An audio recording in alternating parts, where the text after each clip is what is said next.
Simulia block अंतर्गत अंडराई पंचायत दिगी धामरी श्री श्री जगन्नाथ मंदिर त्रिदिवसीय विश्व शांति महायज्ञ वार्षिक महोत्सव गत माघ सप्तमी फेब्रुआरी 4 तारिख रु 6 तारिख पर्यंत पालित हेबो।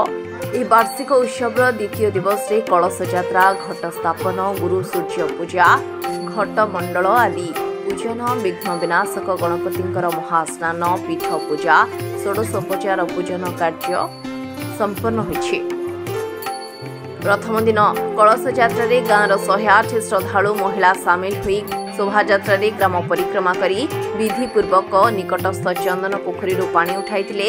मासर 2 थर शुक्लपक्ष एकादशी तिथि और कृष्णपक्ष एकादशी तिथि रे मंदिर रे बाना परिवर्तन होइथाय। लक्ष्मी नारायण भेट बा एकांत नीति प्रथा अनुष्ठित होइथाय। पुरी मंदिर सह सामंजस्य रखी एठाकार मंदिर रे रीतिनीति अनुष्ठित होइथाय। मंदिर परिचालना कमिटीर कर्मकर्ता सहयोग रे वार्षिक उत्सव परिचालित होइछि। मंगल आरती सकाळ 5 घटिकारु संपूर्ण होइथाय। तापरे आमर मैलम तड़प लगी होता है 5 घटिका 5:30 घटिकार। तापरे आमर नीति बेश होता है 6 घटिका समय नीति बेश होता है। आमर सकाळ धूप बेश होता है आमर 6:30 समय 6:30 रु 7टा समय आमर सकाळ धूप लगी हुए।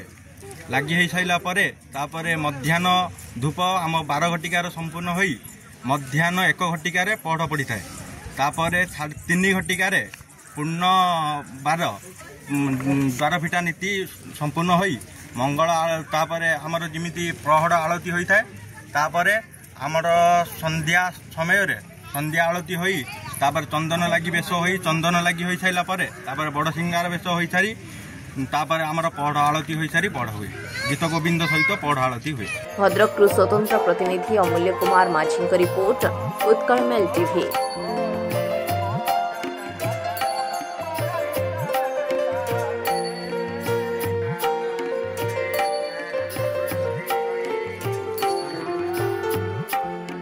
वीडियो को लाइक करंतु,